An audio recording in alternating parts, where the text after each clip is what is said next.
Hello everyone, welcome to my channel. मैं हूं मनोज शर्मा और आज की क्लास में हम करने जा रहे हैं क्लास 11th का chapter financial statement with adjustment, जिसको हम टीएस ग्रेवाल टेक्स्ट बुक से कर रहे हैं। अब तक इसके 1 to 7 क्वेश्चन कर चुके हैं। आज 8th क्वेश्चन से स्टार्टिंग करते हैं।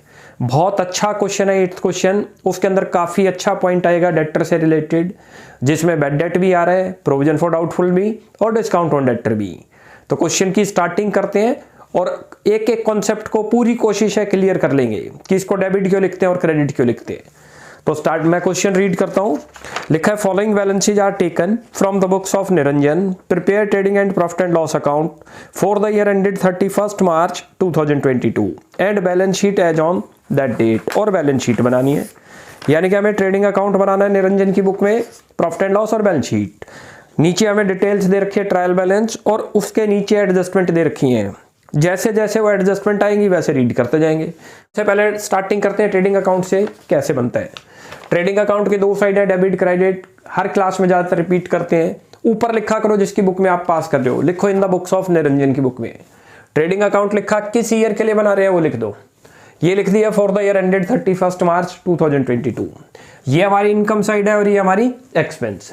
कैसे करते हैं ट्रेडिंग अकाउंट को, देखो करने का तरीका बहुत आसान है, आराम से सिखा देंगे।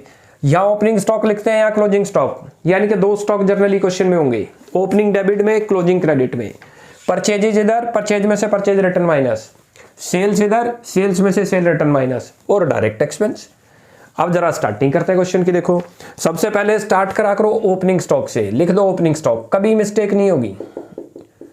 ओपनिंग स्टॉक, चलो जी ओपनिंग स्टॉक क्वेश्चन के अंदर ढूंढते दे रखा है 4,50,000, लिख दो 450, ये रहा ओपनिंग। और यहां लिख दो आप क्लोजिंग स्टॉक, ये जनरली आपको एडजस्टमेंट में गिवन होगा, क्लोजिंग स्टॉक। नीचे क्लोजिंग स्टॉक दे रखा है 7,50,000।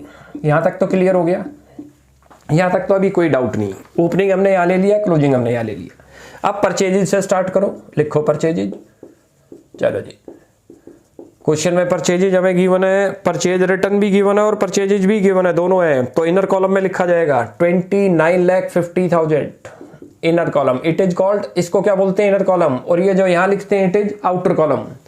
इनर में कब लिखते हैं, जब हमें उसमें कुछ ऐड या लेस करना हो। अब इसमें परचेज रिटर्न देखो आ रही है 40,000, माइनस कर दो रिटर्न 40,000। चलो जी अब इसको ओवरऑल यहां कर दो, इस लाइन के ऊपर 29,10,000। ये चीज क्लियर हो गई। अब आगे चलते हैं, अब उधर लिखा करो सेल्स, कभी गलती नहीं होगी ये सेल्स। सेल्स चेक करते हैं क्वेश्चन के अंदर कितनी है। सेल्स हमें दे रखी है क्वेश्चन के अंदर 43,50,000, और ये चेक करो सेल रिटर्न है या नहीं, सेल रिटर्न भी है। सेल्स दे रखी है हमें 43,50,000, इनर कॉलम में लिखो क्योंकि सेल रिटर्न भी आ रही है। माइनस करो इसमें से रिटर्न जो आ रही है, सेल रिटर्न 70,000, और इस लाइन के ऊपर 42,80,000। यहां तक क्लियर हो गया। ये तो अभी तक आसान है, कोई मुश्किल नहीं है। दोबारा समझ लो, ओपनिंग स्टॉक यहां, क्लोजिंग इधर, परचेज लिखा, यदि परचेज रिटर्न है तो इनर में लिख के फिर आउटर में लिखेंगे। ऐसे ही सेल्स लिखा, यदि सेल रिटर्न नहीं थी तो डायरेक्ट वहां लिखते, लेकिन रिटर्न थी तो हमने इनर कॉलम में लिखा एडजस्ट करके फिर आउटर में। अब डायरेक्ट एक्सपेंस ढूंढते हैं। डायरेक्ट एक्सपेंस कौन सी है, डायरेक्ट वेजेज आ रहा है बस, और वेजेज की भी एडजस्टमेंट भी चेक करो है या नहीं। नीचे वेजेज आउटस्टैंडिंग दे रखी है 50,000, पहले तो वेजेज लिख दो आप, वेजेज दे रखी है 4 लाख, इनर कॉलम में 4 लाख, और प्लस करो इसके अंदर आउटस्टैंडिंग। आउटस्टैंडिंग कितना अमाउंट है 50,000। नीचे दे रखा है एडजस्टमेंट में, चेक करो, ये बन गया 4,50,000। यहां तक क्लियर हुआ।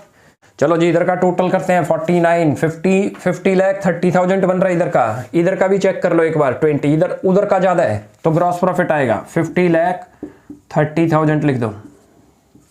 ये चीज है, यहां पर भी लिखो 50,30,000। ये लो जी। अब यहां लिखो gross profit, gross profit carry down, यहां निकाल लो ग्रॉस प्रॉफिट। नीचे रफ में ग्रॉस प्रॉफिट कैसे निकलता है वो देख लो। ये इनकम वाली साइड है जिसका टोटल बना था 50,30,000, इसमें से माइनस करो एक्सपेंस वाली साइड 29, 40, 29, 33, 37, 38,10,000 बन रहा है इधर का, 38,10,000। और अब इसको इसमें से माइनस कर दो, माइनस करते हो तो 12,20,000 आ गया ग्रॉस प्रॉफिट, लिख दो 12,20,000, ये यहाँ लिखो 12,20,000।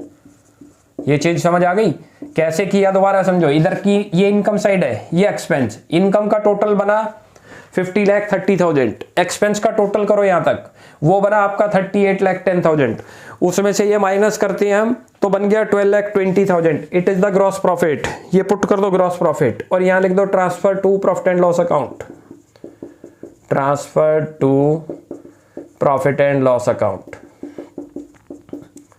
Loss account. चलो जी, ये तो बन गया हमारा ट्रेडिंग अकाउंट, बहुत आसान था ट्रेडिंग। अब बनाएंगे प्रॉफिट एंड लॉस। तो पहले स्टार्टिंग करते हैं यहां से, यहां पर लिखो आप बाय ग्रॉस प्रॉफिट जो हमने निकाला था अभी, ये रहा ग्रॉस प्रॉफिट जो ट्रेडिंग में आया था 12,20,000, आपको याद हो, वो लिख दो यहां पर। अब उसके बाद आगे स्टार्ट करते हैं। जो क्रेडिट साइड है वो इनकम है और जो डेबिट साइड है वो एक्सपेंस है, ट्रेडिंग की तरह ही। जो जो इनडायरेक्ट एक्सपेंस है इधर आएंगे, कोई इनकम है तो इधर आएगी। शुरुआत करते हैं, देखो इधर से सबसे पहले रेंट दे रखा है 50,000, 2 लिखो रेंट, और रेंट की एडजस्टमेंट पढ़ो, कोई है तो नहीं, रेंट के बारे में कोई एडजस्टमेंट नहीं है, डायरेक्ट लिख दो 50,000। ऑर्डर वाइज चलो, कभी मिस्टेक नहीं होगी। फिर रेंट के नीचे चलो सैलरी, सैलरी लिखो, सैलरी की एडजस्टमेंट पढ़ते हैं। सैलरी आपको दे रखी है 240 और सैलरी आउटस्टैंडिंग भी है, इनर कॉलम में आएगा, प्लस करो आउटस्टैंडिंग, आउटस्टैंडिंग दे रखे है 20, ये बन गया आपका 2,60,000। ये चीज क्लियर हुई? ये कॉन्सेप्ट क्लियर करते हैं ऐड क्यों करा। ये देखो, हम अपने अकाउंट में, चाहे वो ट्रेडिंग है चाहे प्रॉफिट एंड लॉस है, उसके अंदर वो टोटल एक्सपेंस दिखाएंगे जो इस ईयर से बिलोंग करते हैं, चाहे वो पेड है चाहे अनपेड है। कोई भी ऐसा एक्सपेंस जो इस ईयर से बिलोंग नहीं करेगा माइनस हो जाएगा। फॉर एग्जांपल प्रीपेड कभी आए तो आप क्या करोगे, माइनस। आउटस्टैंडिंग है तो प्लस, क्यों, एक्चुअल एक्सपेंस तो इस ईयर का इतना है लेकिन हमने पे इतना कर रखा है, बस अभी 20 अभी कर नहीं रखा क्योंकि आउटस्टैंडिंग है, तो इसलिए उसको ऐड किया। ये कॉन्सेप्ट क्लियर होगी। अब आगे चलते हैं सैलरी के बाद। अब देखो बेड डेट का पॉइंट है, बेड डेट के और नीचे एडजस्टमेंट में जो बेड डेट आएंगे सबके एक साथ लिख लेंगे। यहां लिखो 2 बेड डेट, इनर कॉलम में अभी बेड डेट, और इसको ओल्ड बोलते हैं, याद रखना, जो ऊपर दे रखा होता है ट्रायल बैलेंस में, it is the trial balance. कितना दे रखा है, 10। ये हमें लिखने की जरूरत नहीं है, ये आपको समझाने के लिए बस लिखा है। अब चेक करते हैं कोई प्रोविजन तो नहीं है, कोई प्रोविजन नहीं। अब नीचे एडजस्टमेंट पे आओ, नीचे एडजस्टमेंट देखो, जो आपकी फोर्थ एडजस्टमेंट आ रही है, कह रहा है 50,000 के आपके बेड डेट हो गए। It is the further bed date, new bad date, additional, तीनों का मीनिंग एक ही है। प्लस करो further bed date, further bed date, it is new bad date 50,000। ये चीज क्लियर है। उसी के आगे लाइन में लिखा है 5% प्रोविजन फॉर डाउटफुल डेट। अब वो कैसे कैलकुलेट होगा, उसमें मिस्टेक होने के चांसेस है। वर्किंग पे चलते हैं जरा थोड़ी देर, वर्किंग पे आओ, वर्किंग पे मैं आपको समझाता हूं। देखो आप डेटर निकाल लो, डेटर हमारे पास दे रखे हैं 4 लाख, ये रहा। इसमें से नीचे बताया कि 50,000 के बेड डेट हो गए, तो डेटर हमारे कम हो गए, माइनस करो बेड डेट पहले आप। यहां बहुत ध्यान से समझते जाओ इस एडजस्टमेंट को। कितने बेड डेट हो गए हमारे, 50। अल्टीमेट ये कौन से बेड डेट है, न्यू, जो एडजस्टमेंट में दिए हैं वो माइनस होंगे 350, याद रख लो। आज हमारे पास जो डेटर बचे हैं वो कितने बचे हैं, 350। बेड डेट का मतलब होता है कि वो पर्सन दे विल नॉट पे टू अस, यानी कि डिक्लेयर हो गया, वो पैसा नहीं देंगे हमें। हमने टोटल लेना था डेटर से कितना पैसा, 4 लाख, आउट ऑफ विच 50,000 पता चला फेल कर गए, वो पैसा नहीं देंगे। देंगे कितना बस, तो जो प्रोविजन लगता है 5% वो पहले न्यू बेड डेट माइनस होगा, उसके बाद लगता है, याद रखना। नीचे लिखा है प्रोविजन फॉर डाउटफुल डेट, अच्छी तरह पढ़ो, provision for doubtful debt, D का मतलब डाउटफुल, कितना दे रखा है 5%। जर्नली मिस्टेक हम क्या करेंगे, ये 5% इस पर चार्ज करेंगे, ऐसे नहीं है। आपने क्या करना है, डेटर लिखने हैं पहले। यदि न्यू बेड डेट है, ओल्ड बेड डेट का कुछ नहीं करना, यहाँ न्यू बेड डेट है तो पहले माइनस होंगे, उसके बाद अगला स्टेप क्या आएगा, 5% प्रोविजन। 5% प्रोविजन बनाए तो 17,500 आएगा। आप इसका करोगे तो पहले तो वो लिख दो आप, यहां ये एक ही साथ लिखो, ज्यादा बेटर है। Provision for doubtful debt, D का मतलब डाउटफुल, मैं शॉर्ट में लिख रहा हूं 17,500। ये चीज क्लियर है। अब उसी के साथ आगे देखो, यहां से आप इसको फिर माइनस करो, अब आपके पास बच गया 3,32,500। ये मैंने क्यों किया अभी बताता हूँ। इन डेटर के ऊपर डिस्काउंट भी क्वेश्चन में लिखा हुआ है, पढ़ो अच्छी तरह से। लिखा है create provision for discount on debtor, वो भी यहीं दिया जाएगा। दिया कैसे जाएगा, अब इसके ऊपर कितना 2%, ये लिखा हुआ है प्रोविजन फॉर डिस्काउंट। ये अच्छी तरह से पॉइंट समझ लो, provision for discount on debtor, और कितना अमाउंट लिखा हुआ है 2%। अमाउंट की फिगर में नहीं है, परसेंट। कैसे कैलकुलेट होता है, ऑर्डर यही रहेगा, याद रखना। ऑर्डर क्या रहेगा, पहले डेटर लिखेंगे, यदि न्यू बैड डेट है तो पहले वो माइनस होंगे, उसके बाद प्रोविजन लगेगा बैलेंस अमाउंट पे, फिर प्रोविजन माइनस होगा, उसके बाद ये लगेगा। अब ये 2% निकालते हो तो 6650 आ जाएगा। ये क्या चीज आ गई मेरी, प्रोविजन। ये लिख दो 66 या plus provision for discount on debtor, discount on debtor. इनको एक साथ लिख दो या अलग अलग लिख दो, ये एक साथ लिख दो और ये अलग अलग लिख दो 6650। ये लो, इसको एक साथ दिखा दो 77,500। यहां तक क्लियर हो गया। बहुत ही अच्छा पॉइंट था ये, अच्छी तरह से रिपीट कर लेना, ये पॉइंट आना ही आना है डेटर का।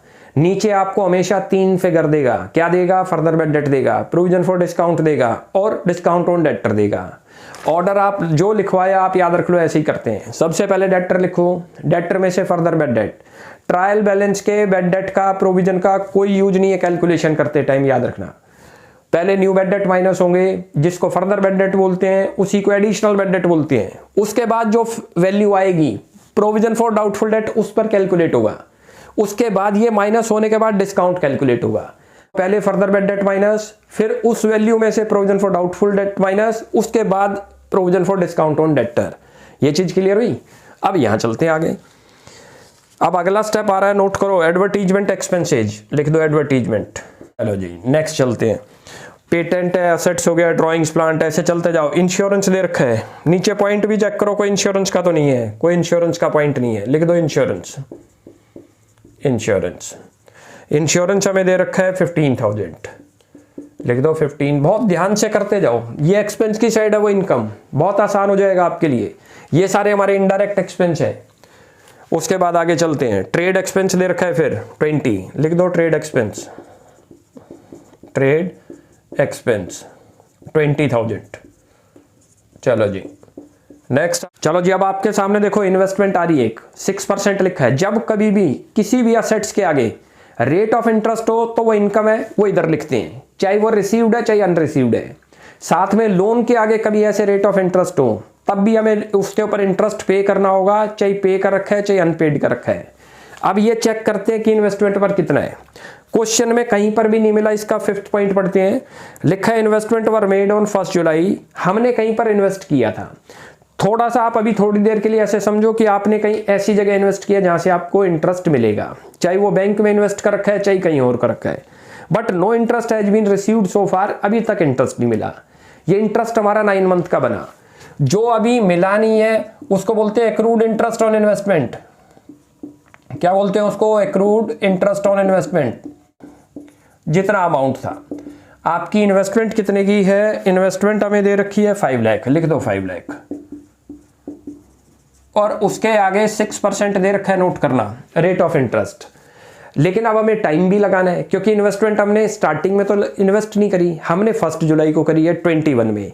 यहां तक उसके मंथ चेक करो, 22 31 मार्च तक, वो बनते हैं 9 मंथ। 9 मंथ का इंटरेस्ट मिलेगा, जो कि मिला नहीं। करोगे तो 22,500 आएगा आपका, 22,500। It is the accrued. ये एक्रूड इंटरेस्ट बन गया आपका, जो आपको रिसीव्ड नहीं हुआ। इसको यहां शो कर दो 22,500। ये चीज क्लियर हुई। बहुत अच्छी एडजस्टमेंट थी, दोबारा से समझ लो। इन्वेस्टमेंट के आगे इंटरेस्ट होगा तो इधर आएगा, लोन के आगे इंटरेस्ट होगा तो इधर। ये चेक करो, वो रिसीव्ड था तब तो कैलकुलेशन की जरूरत ही नहीं है, अनरिसीव्ड है तो हम कैलकुलेट करके एक्रूड वर्ड लगा देंगे। क्लियर है। अब आगे चलते हैं। अब इसी के अंदर एक पॉइंट और आ रहा है, मिसलेनियस इनकम 12,000, लिख दो मिसलेनियस इनकम 12,000। चलो जी, मिसलेनियस इनकम होती है जो छोटी छोटी इनकम है, जैसे कोई चीज हम स्क्रैप में सेल आउट करें, इस तरीके की इनकम को क्या बोलते हैं, मिसलेनियस इनकम। उसी का दूसरा नाम है सन्ड्री इनकम। ये चीज क्लियर हुई। अब आगे पॉइंट चेक करो, यहां से तो सारी आइटम हो गई ट्रायल बैलेंस से।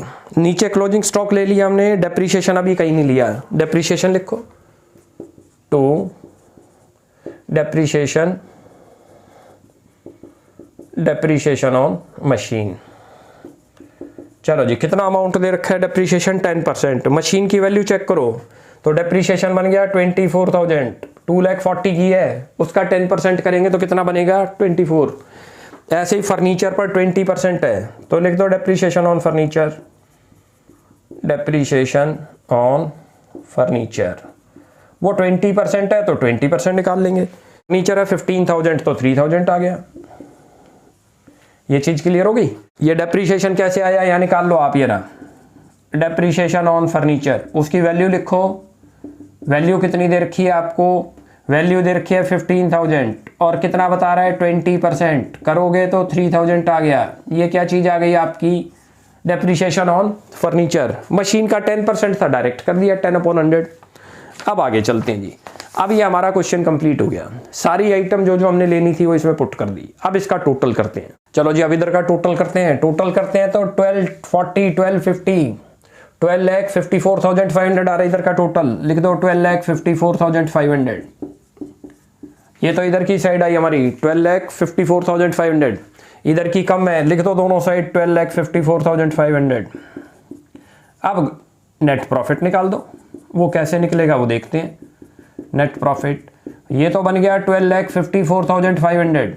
इसमें से ये सारे एक्सपेंस माइनस करते हैं तो 5,16,150 बनता है। 5,16,150 वो माइनस कर दो इसमें से तो वैल्यू जो आ रही है 738,350। It is the net profit. दोबारा समझ लो, इधर का टोटल करा तो 12,54,500 बना। इधर का टोटल करते हैं एक्सपेंस साइड तो वो ये रही 5,16,150। उसमें से ये माइनस करते हैं 7,38,350 आ रहा है, वो लिख दो यहाँ पर आप to net profit 7,38,350 transfer to capital account. Clear हो गया। काफी इजी था। इसमें इनडायरेक्ट एक्सपेंस लेने थे, आपको याद हो। मेन तो इसमें डेटर का पॉइंट था जो आपको बहुत ध्यान से समझना है। कोई भी डाउट लगे आप कमेंट सेक्शन में पूछना, लेकिन फाइनल अकाउंट में याद रख लो ये डेटर का पॉइंट आना ही आना है, ध्यान रखना। चलो जी, अब इसकी बैलेंस शीट प्रिपेयर करते हैं। ये असेट्स और ये लायबिलिटी जिस मर्जी साइड से स्टार्टिंग कर देंगे। जो लायबिलिटी है वो लायबिलिटी साइड में लिखेंगे, जो असेट्स है वो असेट्स में। सबसे पहले देखो कैपिटल है तो कैपिटल लिख लो आप। कैपिटल वो दे रखी है 12 लाख, लिख दो। इनर कॉलम में क्यों लिखा, ये आउटर कॉलम है, ये इनर, क्योंकि इसमें भी एड लेस करना है। एक तो आपको नेट प्रॉफिट था, याद करो, नेट प्रॉफिट लिख दो आप जो निकला था अभी हमारा 7,38,350 और माइनस करो इसके अंदर से ड्राइंग्स। क्वेश्चन के अंदर ड्राइंग्स दे रखी है आपको 2,10,000 ड्राइंग्स। हर चीज को समझ के करेंगे। ड्राइंग्स माइनस करते हैं, प्रॉफिट को प्लस करते हैं। अब ये ओवरऑल वैल्यू लिख दो 17,28,350 ये माइनस करेंगे तो ये चीज क्लियर हुई। उसके बाद ओपनिंग फर्नीचर देखो आ रहा है, फर्नीचर लिखो। इनर कॉलम में लिखना क्योंकि उस पर डेप्रीशिएशन लगा था फर्नीचर पर। 15,000 लिखो और माइनस करो यहां से डेप्रीशिएशन जो लगाया था आपने। डेप्रीशिएशन इस पर 20% लगा था, याद करो 3,000 कितना बन गया 12। ये चीज समझ आ गई। ये एडजस्टमेंट है जो दो जगह आनी थी। एक तो आपने प्रॉफिट एंड लॉस की डेबिट में ली थी और दूसरी ये आ गई। अब इसके बाद आगे फर्नीचर के बाद सेल्स, चलते ऐसे ऑर्डर वाइज चलते जाओ। गलती अब सन्ड्री डेटर पे आओ। नेक्स्ट आ रहा है सन्ड्री, ये बहुत ध्यान से देखना। सन्ड्री डेटर, सन्ड्री डेटर है 4 लाख रुपए के आपको दे रखे हैं। अब याद रखो सन्ड्री डेटर में से यहाँ क्या चीज माइनस होगी, जो एडजस्टमेंट में वही माइनस होगी। जो ऊपर ट्रायल बैलेंस में थी वो एक ही जगह आनी थी और वो आ गई P&L में। तो देखो सन्ड्री डेटर में पहले तो 50,000 माइनस करो क्योंकि फर्दर बेड डेट हुए थे। यहाँ लिख भी दो new bad date, new bad date 50,000। ये चीज क्लियर है। उसके बाद फिर आपने बनाया था new provision for doubtful debt, वो भी माइनस करो। प्रोविजन फॉर D/D डाउटफुल 17,500 बना था, ध्यान करना। उसके बाद फिर था provision for discount on debtor, वो भी इसी पर था।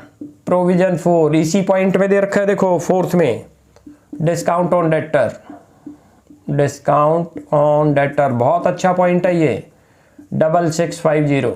ये चीज क्लियर है। चलो जी अब इसका टोटल करते हैं तो वो आ रहा है 3,25,850। अब डेटर के बाद अगला पॉइंट देखो, bills payable, it is liability, पे करना है हमने, यहाँ लिख दो बिल्स पेबल जो आपको दे रखा है।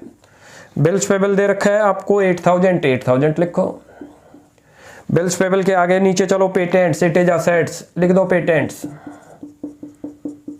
48,000। असेट्स है तो असेट साइड लिख देंगे, लाइबिलिटी है तो लाइबिलिटी साइड। उसके बाद देखो प्लांट एंड मशीनरी आ रही है, लिखो plant and machinery, plant and machinery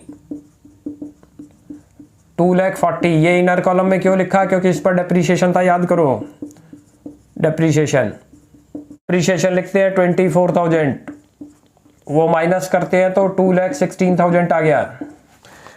उसके बाद दे रखा है आगे, देखो चलते जाओ आगे, आगे आ गया इन्वेस्टमेंट 6%, वो लिखो यहाँ इन्वेस्टमेंट। ये दे रखी है 5 लाख रुपये, इनर में लिखी है मैंने, अभी क्यों लिखी बताता हूँ। इसके ऊपर आपको याद हो एक्रूड इंटरेस्ट था, एक्रूड इंटरेस्ट वो लिख दो।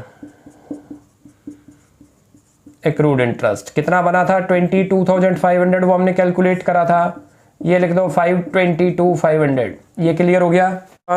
इसके बाद सन्ड्री क्रेडिटर्स जो पे करने हैं लिख दो, सन्ड्री क्रेडिटर्स जितनी वैल्यू दे रखी है वो लिखो 1,90,000, 1,90,000। फिर आ रहा है आपको कैश, इट इज असेट्स, लिख दो कैश 1,22,000, कैश 1,22,000। अब चलते हैं, देखो कैश के बाद वो एक्सपेंस था। अब नीचे एडजस्टमेंट पे आओ, वो 2 जगह लेनी है। क्लोजिंग स्टॉक अभी तक हमने 1 जगह लिया था, ट्रेडिंग की क्रेडिट, और कहीं नहीं लिया। क्लोजिंग स्टॉक असेट्स है, याद रखो, लिख दो क्लोजिंग स्टॉक 7,50,000। उसके बाद आगे डेप्रीशिएशन 2 जगह आ गया, प्रॉफिट एंड लॉस में लिया था और उसके बाद ये माइनस कर दिया, ये रहा। नेक्स्ट चलते हैं वेजेज आउटस्टैंडिंग सैलरी, ये नहीं लिया, ये आपने ट्रेडिंग में ही लिया, उसके बाद दूसरा नहीं लिया। 2 जगह नहीं है हर एडजस्टमेंट, यहां लिखो आउटस्टैंडिंग वेजेज, आउटस्टैंडिंग वेजेज 50,000। और ऐसे ही एक और आउटस्टैंडिंग सैलरी आ रही है, वो भी यही लाइबिलिटी है, आउटस्टैंडिंग सैलरी 20,000। चलो जी ये पॉइंट भी, हर पॉइंट को ऐसे रीड करते जाओ। डेटर के पॉइंट, अब अगला आ रहा है 4th, बैड डेट से रिलेवेंट। वो 3 आइटम थी, प्रॉफिट एंड लॉस में हमने ले ली, उसके बाद ये तीनों माइनस कर दिए जी। नेक्स्ट आ रहा है इन्वेस्टमेंट का भी ले लिया। अब ये हमारे सारे पॉइंट हो गए। अब इसका टोटल करते हैं, ये अब आप इनका टोटल करते हैं, टोटल करते हैं तो बनता है 19,96,350। इधर का भी उधर का भी ऐसे ही मैंने चेक कर लिया था, 19,96,350। चलो जी अब हमारी ये बैलेंस शीट कंप्लीट हो गई, यानी कि पूरा क्वेश्चन कंप्लीट हो गया। ट्रेडिंग भी बना लिया, प्रॉफिट एंड लॉस भी, और बैलेंस शीट भी। बहुत ही अच्छा क्वेश्चन था, क्यों डेटर से रिलेवेंट पॉइंट था, और जो एग्जाम पॉइंट ऑफ व्यू से बहुत इंपॉर्टेंट है, क्यों डेटर से रिलेटेड पॉइंट है। बैड डेट जरूर आना है, प्रोविजन फॉर डाउटफुल डेट आएगा, डिस्काउंट ऑन डेटर। साथ में इसमें एक अच्छा पॉइंट और था, एक्रूड इंटरेस्ट ऑन इन्वेस्टमेंट का, जिसके आगे रेट ऑफ इंटरेस्ट है, जो खुद कैलकुलेट करना होता है। It is called employed interest. तो नेक्स्ट क्लास में आगे कंटिन्यू करेंगे, आप यहां तक प्रैक्टिस करो। कोई भी डाउट लगता है you will ask in comment section. आपको हमारी वीडियो अच्छी लगती है प्लीज इसको लाइक एंड सब्सक्राइब करें। Thanks for watching my video.